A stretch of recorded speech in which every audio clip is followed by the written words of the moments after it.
Hi, this is Corey Johnston, and today's lesson is going to take place in the 29th chapter of the first book of Chronicles. This chapter consists of 4 parts, the first of which are David's message to the assembly gathered, the second of which is his prayer to Yahweh, the third of which is the coronation of Solomon and Zadok, the simultaneous acknowledgement of Solomon as king and Zadok as high priest. And then there's a positive encapsulation and summary of David's legacy. We're going to start at the second one, and we'll see, time permitting, we may take it all the way up until the 4th. But in the section we're going to review, this is the first 9 verses, the opening of which reads, "And David the king said to all the assembly, My son Solomon is the one whom Elohim has chosen, is young and tender, and the work is great, because the palace is not for man, but for Yahweh Elohim." His choice was indicated in the 5th verse of the preceding chapter. He is Yahweh's choice and not David's own. He has chosen my son Solomon to sit on the throne. This was not David's selection, but he willingly complied. And he was young, about 19 years old at the utterance of this. David would have been 70 years old, so he would have been 51 years older than his son. And his birth occurs near the midpoint of his reign. He reigned from the 40 years from the ages of 30 to 70, and it was along the 50th year that David's outstanding moral failing with Bathsheba, the mother of Solomon, is recorded in the king's account, but absence in the chroniclers. But much of the chroniclers' emphasis, interestingly enough, is to connect the providential purpose. But there was providential purpose in that he was the one who would succeed and expand the influence of Israel to its apex. And he was also the one who was going to build the temple. But this temple was not for man. It was dedicated to Yahweh. So this had to be more important than the cedar palace in which David lived, which was what prompted the initiative, which led to the prayer. And he wanted to be the one to build the temple, but there are 3 types of prayers that God can answer, 3 types of answers he can give: no, yes, and not yet. And this was with the not yet. He told him that his son would be the one. So David did all that he could do to prepare without actually building it. "And with all my power I've prepared for the house of my Elohim the gold of gold, the silver for silver, and the bronze for the bronze, the iron for the iron, and the wood for the wood," and all these other things. The list goes on, et al., etc. But with all his power, he wouldn't violate the commandment to actually build it, but he did all that he could to prepare. So he was a man after God's own heart, and his greatest longing and desire was to be the one to build him a house for the Ark of Covenant to come to rest. But he gave it his all. He financed the operation. He gave of his personal fortune, and Solomon might have been disappointed to see his inheritance squandered on this. But as the First Chronicles transitions to the second, we witness that Solomon was even wealthier than his father was. "And because I delighted in the house of my Elohim, I have treasures of gold and silver." This was his personal treasure, personal fortune, and his motivation for giving it all was because of his delight for even the house of Elohim when it was still an idea. It was not yet an actual building. David speaks of the temple metaphorically, figuratively, and with future anticipation in some of the Psalms as well. So the concept was a reality to him. But this is just a fundraising pitch. He uses his example to ask at the tail end of the 5th verse, "Who then is moved to fill his hand today for Yahweh?" 6th verse, "And the leaders of the fathers and the leaders of the tribes of Israel and the commanders of thousands and of hundreds, with the heads over the king's works, volunteered, and gave for the work of the house of Elohim 5,000 kikers and 10,000 derricks of gold, and 10,000 kikers of silver, and 18,000 kikers of bronze, and 100,000 kikers of iron." Anyone who was anyone in the kingdom, anyone who had a position of influence or prominence or power, these would have been the tribal leaders and the military personnel, the upper echelon of the officer of the hierarchy of the military would have been there, and they all gave willingly, generously. David's charity was contagious. His charitable spirit did deliver effective results. He was a king at death's door, and he was giving all that he had earned in his life for this. So much as the tabernacle was financed by the prompt generosity of the willful giving of the Israelites, so too would the temple be done. And this amount just translates into several tons of gold. We don't have the exact measurement, but the daric of gold, the daric would have been a standard of currency by Cyrus, by Cyrus's nephew and successor, Darius, the Persian emperor, under whom that coin would have been in circulation. And the Chronicle was written during a time not long after when the Persians had displaced the Babylonians as the powers that were in the ancient monarchy. So he records the promises of the dynasty and perpetuity first given in the 17th chapter for the purpose of instilling with the Jewish people who had returned to a nation that was no longer their own, but at least they were home, expectation for the longing for the king who was born from eternity, Micah 5:2, and became flesh and pitched his tent among men. And the people rejoiced, for they had given voluntarily, because of a perfect heart they had given voluntarily to Yahweh. And David the king also rejoiced greatly.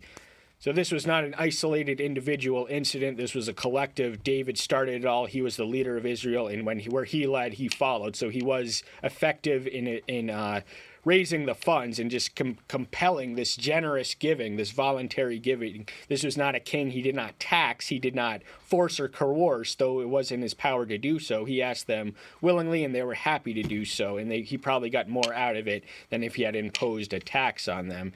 In the perfect heart, this concept echoes from his charge of Solomon to be perfect in heart. That does not mean literal perfection. Absolute perfection lays beyond the range of that which can be attained.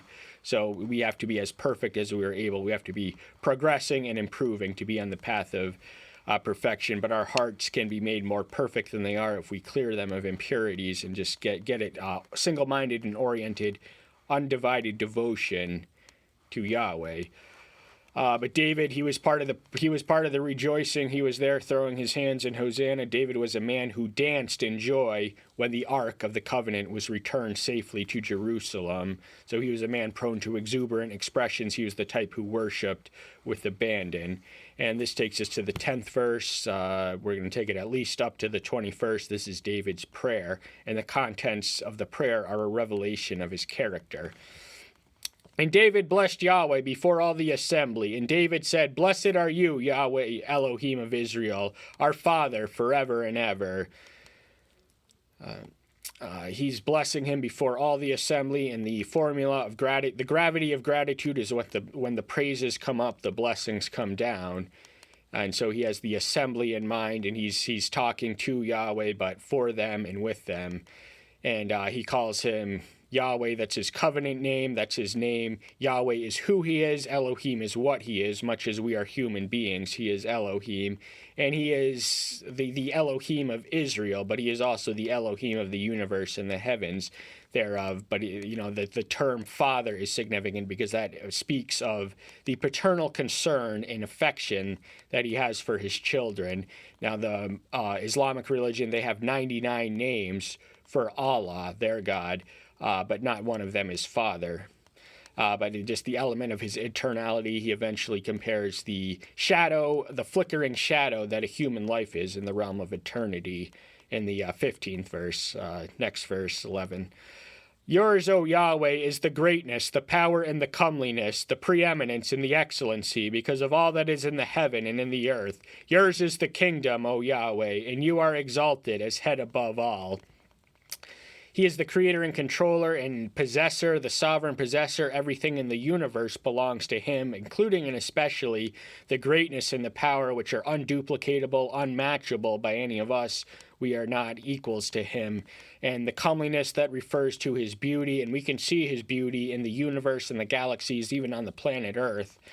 And his preeminence should be without question, self-evidently so, in the excellency of his splendor, without rival, without equal, and radiance, leaves no contender. So we have to give what belongs to him. All these things are attributes of him. This is more than a mere characteristic, but something that can be attributed as originating or emanating from him. So where there is comeliness, where there is excellency, that excellency belongs from and comes from and it emanates from him.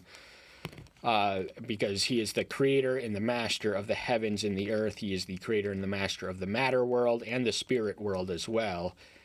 And the kingdom belongs to him. David was a king, but he spoke of the heavenly kingdom, the eternal kingdom, the kingdom without end, in which he is exalted and unrivaled, and his authority uncontested, and there's no resistance is futile at all points of contact with him who is exalted above us all, the one who made us all. And the riches and the esteem come from your presence, and you rule over all, and in your hand is power and might, in your hand to make great, and to give strength to all. The riches of which he speaks can be interpreted in one of two ways, neither of which are necessarily wrong, and both of which way be correct. The riches, the material wealth that enabled him to build this, David says in the 16th chapter, everything that we can give or claim or gain comes from you and belongs to you to begin with. But the other possibility is the spiritual riches, the spiritual treasures, the imperishable, enduring, eternal treasures that await us. These are our virtues which perish not, which end not, and they are stored in our heavenly vault. And they come from his presence, because where he is present, that is where everything comes from, that emanates from him. And his rule is universal. It's overall, everyone past, everyone present, everyone future, everyone in Europe, everyone in Asia, everyone in Africa, everyone in the Americas, everyone in Oceania and in Antarctica and on every other planet. If there is other life forms on other planets, he is in control of them. His rule is sovereign and supreme, and there's not a moment in time in which there is a blip or a gap in his rule. His reign is eternal. But he was the source of David's strength. Since David was a wee lad, a boy, pre-adolescent, he had slain lions and bears through the strength of Yahweh in defense of his bears and shepherd, and he also slayed a giant. So the secret to David's strength was not David, but it was the power working in him and through him, and he was living witness and confirmation of this principle that his strength can be shared with his servants. And now, our Elohim, we thank you and praise your splendid name. Thanks and praise are appropriate responses to the name. The name is splendid. There is no strict speaking separation between the name, the character, and the being in the Hebrew mindset. So the name was to be treated with gravity and seriousness, and in fact, to speak of it in vanity or to reduce it to not, or to speak it in casual conversation or carelessly or crassly is the sin of blasphemy. So we have to appropriate or treat the splendor accordingly and treat it with gravity and due. And we should be thanking and praising, not using it to say GD in casual conversation, but always have a expression of thanks and praise on the tip of our tongue to whom we can give, to the one who is as close as the mention of his name. But who am I and who are my people that we should be able to give so voluntarily as this? For all come from you, and we have given to you out of your hand. David, even though he was a king and he was a great man, he was humbled by his insignificance in the presence of the one he was talking to. He had an accurate awareness of the transcendent, of the one to whom he was addressing, and he had an attendant awareness of his own insignificance, his own impotence, and everything else. Who am I? I was a herder of sheep who you raised to the throne. And who are my people? Israel was nothing special in themselves. They had prospered, like David, through the strength and the power of the Almighty.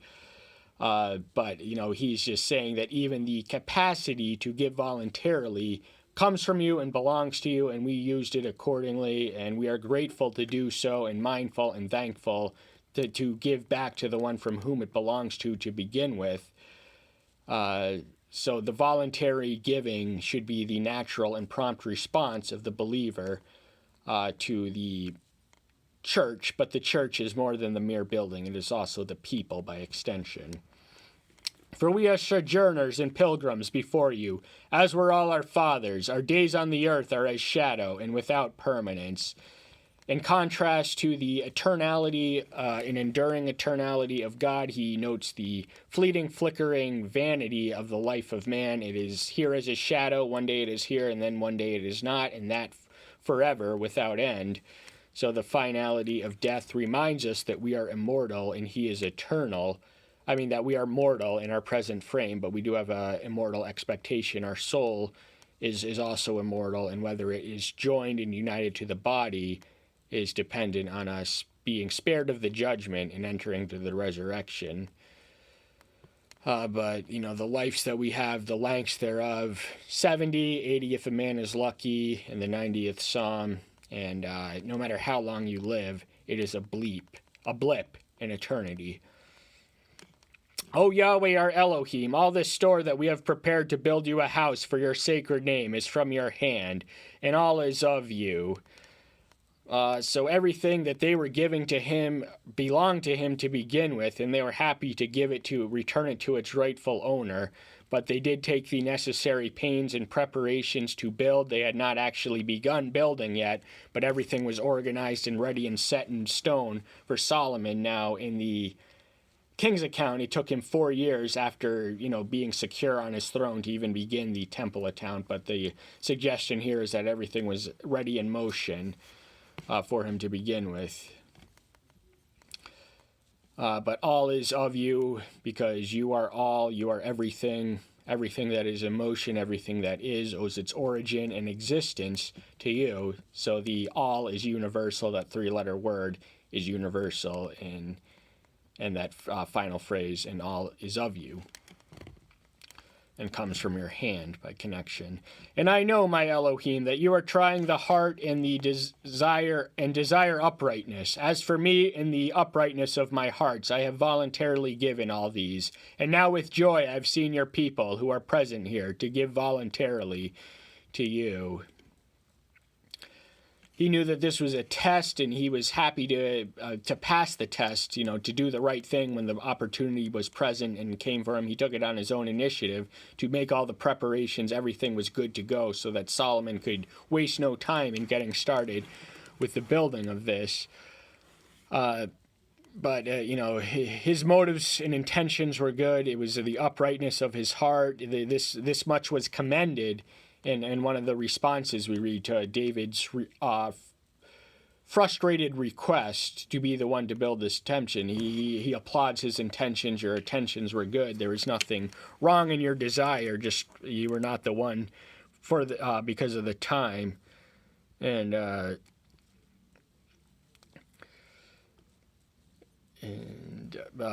just David's generosity, his charity was contagious. So the voluntary nature of the giving was once more, and the joyful response to be able to, amongst his people, not only himself, but his people, his charity was contagious in affection.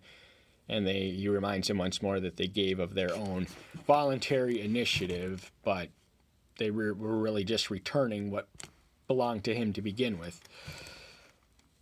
O Yahweh Elohim of Abraham, Isaac, and Israel, our fathers, guard this forever in the intent of the thoughts of the heart of your people, and prepare their hearts towards you. These are the 3 patriarchs, the grandfather of Jacob, who earned the name Israel, and Isaac in between them. But they had an eternal covenant which emanated from the Eternal One, and they were to guard it and keep it. So the king, as much as the commoner, was bound by the covenant, and they had to prepare their hearts toward them. The life of obedience and covenantal path demands preparation, it demands diligence, it demands self-denial, and so too does the way of discipleship, the straight and narrow road, which leads to salvation. We have to take similarly preparatory precautions, lest we emerge on the divergent wide path, which leads to death, damnation, and destruction. And give my son Solomon a perfect heart to keep your commands and your witnesses and your laws, to do all and to build the palace for which I have prepared. His prayer is for his son to have the perfect heart of which we elaborated on early, the one of uncompromised loyalty, instant and automatic obedience and devotion, uncompromised loyalty, integrity, just the faithful response to the covenant, the law of Moses, which the king, as much as the commoner, was commanded and bound by. So they had a law, and all these laws and everything else he reads in here, the witnesses, these are just names for things that we read in the scripture. Commandments are directives which tell us what we should do and what we should not do. and we have to disobey ourselves in order to obey these commandments. The witnesses are the testimonies of faithful men whose testimonies we accept because their character we regard to be true and who have integrity and honesty. And the laws are just a broad name for all the commandments, the laws of Moses. But the palace was not a pleasure palace. It was not some hedonistic retreat, a pleasure palace where Solomon could go to escape the responsibilities of being king. So David's message and his parting advice to him does not stress, it stresses the duty and obligations of having power, not the privileges and pleasures thereof. And David said to all the assembly, "Now bless Yahweh your Elohim." And all the assembly blessed Yahweh Elohim of their fathers, and bowed their heads, and did obeisance to Yahweh and the king. So David was the command, and he was in control, and this would have been a religious occasion. He would have been executing a priestly function at this occasion, although the men were not Levites that he was commanding. He was doing the everyone who was anyone in his army and the tribal leaders and people. But he tells them to bless Yahweh your Elohim as I have just done. Keep the blessing going. Keep the momentum alive. Don't let it stop here. And they responded obediently, and they did obeisance. That is just the physical prostrating, the posture of physical prostration, whereby which they bow to Yahweh and the king. So the customary practice was to bow and occasionally kneel to the king. So that's what they would have been done here. They recognized their authority. They recognized Yahweh's authority and David's authority accordingly. And they made... Okay, this concludes the prayer section. We're gonna... we're gonna close with the 21st verse. And they made offerings to Yahweh and offered burnt offerings to Yahweh on the next day, 1,000 bulls, 1,000 rams, and 1,000 lambs, with all their drink offerings and slaughterings, sacrifices in large numbers for all Israel. So this takes us to the next scene of the chapter, the one we're going to save for a different lesson. That's all the time we have for today. We'll close this one up with the 20th verse. That's all the time we have for today. Thank you so much. I'm so glad you're here. Stay tuned until next time. I'll see you then. Bye-bye.